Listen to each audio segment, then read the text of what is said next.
ದೇವರು ಏನು ಕೊಟ್ಟಿದ್ದಾನೆ ನಮಗೆ, ಅಥವಾ ನಮ್ಮ ಸ್ಟೇಟಸ್ ಏನು, ಒಳ್ಳೆ ಸ್ಥಾನದಲ್ಲಿದ್ದೀವ, ಅಥವಾ ಒಳ್ಳೆ ಕೆಲಸ ಇಲ್ವಾ, ಅಥವಾ ಒಳ್ಳೆ ಮನೆ ಇಲ್ವಾ, ಬಾಡಿಗೆ ಮನೇಲಿದ್ದೀವ.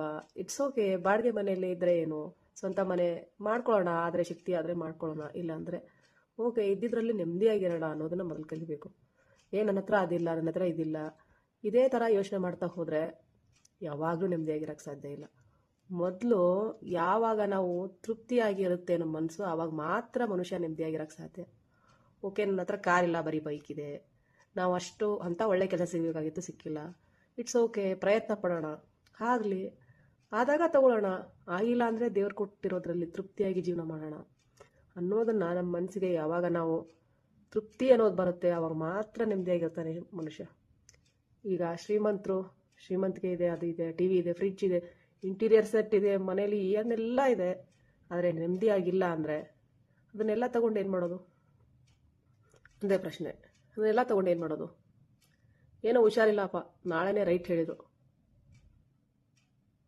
ಫಸ್ಟು ಏನಿರುತ್ತೆ ಅದರಲ್ಲಿ ನೆಮ್ಮದಿಯಾಗಿ ಬದುಕೋದನ್ನು ಕಲಿಬೇಕು, ತೃಪ್ತಿಯಾಗಿರೋದನ್ನು ಕಲಿಬೇಕು.